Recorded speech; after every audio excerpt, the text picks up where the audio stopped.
What's up, everyone? Welcome back to the channel. We've all seen those moments. The music shifts, the villain starts sweating, and you realize the main character isn't just strong, they're fundamentally broken. Today, we're looking at the heavy hitters. The characters who don't just win fights, they rewrite the rules of the universe. We're diving into the top 10 most overpowered anime characters ever. These are the legends who make overpowered look like an understatement. Whether they're erasing universes with a finger tap or punching through the fabric of reality, these guys are in a league of their own. So grab your gear, make sure your power level is over 9,000, and let's count down the absolute titans of anime history. Let's get into it. Starting us off at number 10, we have the only normal human on this list, but calling him normal is an insult. Captain Levi Ackerman. In a world where giant man-eating titans turn humanity into a buffet, Levi is the chef who slices back. He doesn't have magic. He doesn't have lasers. He has 2 blades and enough spite to kill a god.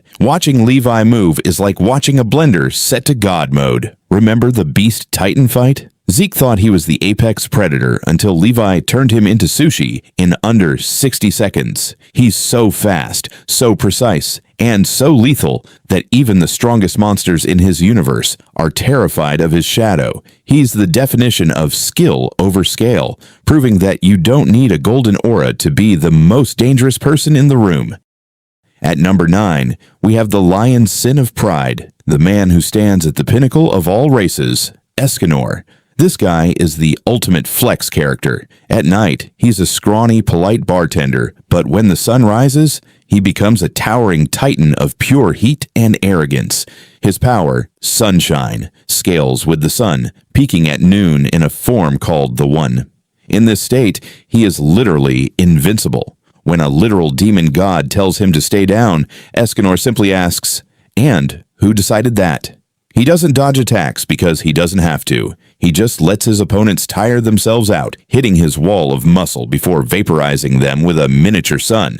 He doesn't hate his enemies. He pities them for being born into a world where he exists. Next, up at number 8, the man who turned the entire Shinobi Alliance into a warm-up routine, Madara Uchiha. When Madara was first resurrected, he didn't use a grand strategy. He just jumped into a crowd of thousands and started catching bodies with his bare hands. He's the guy who asks his enemies if they want his clones to use Susanoo or not, just to be polite. From dropping literal meteors out of the sky to becoming the 10 Tails Jinchuriki, Madara's power was so massive that the author basically had to invent a cosmic deity just to find a way to stop him. He's got the eyes, the chakra, and the absolute audacity to take on the world and actually win. If Menace had a face, it would have long black hair and a Rinnegan. At number 7, we have the master of all according to Cake, Sosuke Aizen. Most characters on this list are here for their physical strength, but Aizen is here because he's playing 5D chess while everyone else is playing checkers. His Shikai,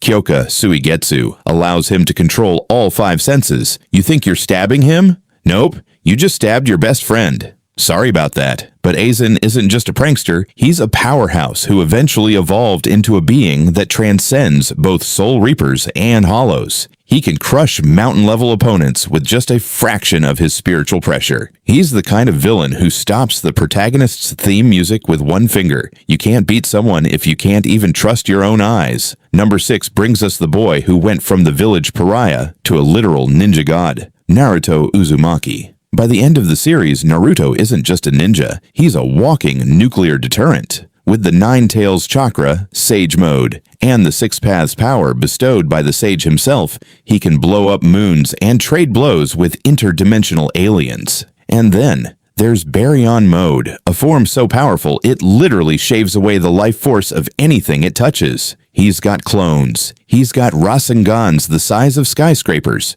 and most importantly, he has the Talk no Jutsu. But when the talking stops, Naruto's raw power is enough to reshape the entire planet. He didn't just become Hokage, he became the benchmark for power in his entire universe. Climbing to number 5 is the Shadow Monarch himself, Sung Jin-woo.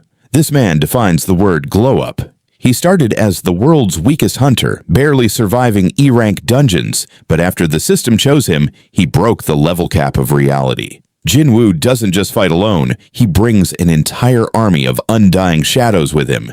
Every time he kills a boss, he adds them to his collection.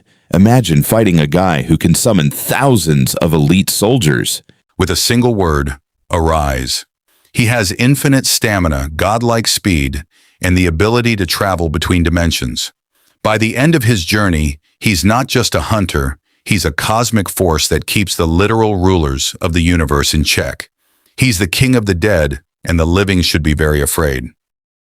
At number 4, we have the man who is quite literally the honored one, Satoru Gojo. Gojo is so powerful that his mere existence shifted the balance of the world, making curses stronger just to try and keep up. His ability, limitless, creates an infinity between him and his opponent. You can try to punch him, but you'll never actually touch him. It's like trying to reach the end of a math equation that never stops. Then he hits you with hollow purple and erases everything in its path, or drags you into his infinite void domain, where your brain is flooded with so much information you just shut down. He's cool, he's arrogant, and he has every right to be. In the world of Jujutsu, there is Gojo, and then there is everyone else. Coming in at number 3 is the GOAT himself, Son Goku. You can't have an overpowered list without the man who spends his weekends breaking his own limits. From Super Saiyan to Ultra Instinct, Goku has reached levels of power that make him a threat to the multiverse. In his fight with Beerus, the shockwaves of his punches were literally threatening to tear the universe apart. And with Ultra Instinct, his body moves and reacts on its own, making him nearly impossible to hit. He's died, come back, fought gods, fought hitmen, and fought literal personifications of despair, and every single time he finds a way to get stronger. He is the original power-scaling nightmare, and he's still not done growing. At number 2, we have the man who is a walking cheat code, Saitama. The entire premise of his show is that he's too strong. He's reached a level of physical perfection where no matter how big, how fast, or how godlike a villain is, they all end up as a red mist after one casual punch.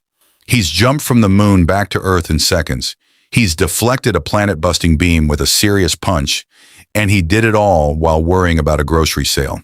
Saitama is a gag character in a serious world, which makes him terrifyingly overpowered. There are no limits to his strength because his strength is literally whatever it needs to be to win. He's the ceiling that no other character can reach, simply because it's funny. And finally, at number 1, the most overpowered being in all of anime, Anos Voldegod. Don't let the calm voice and relaxed attitude fool you. Anos isn't just a fighter. He's a walking contradiction to reality itself. He doesn't have limits or struggles.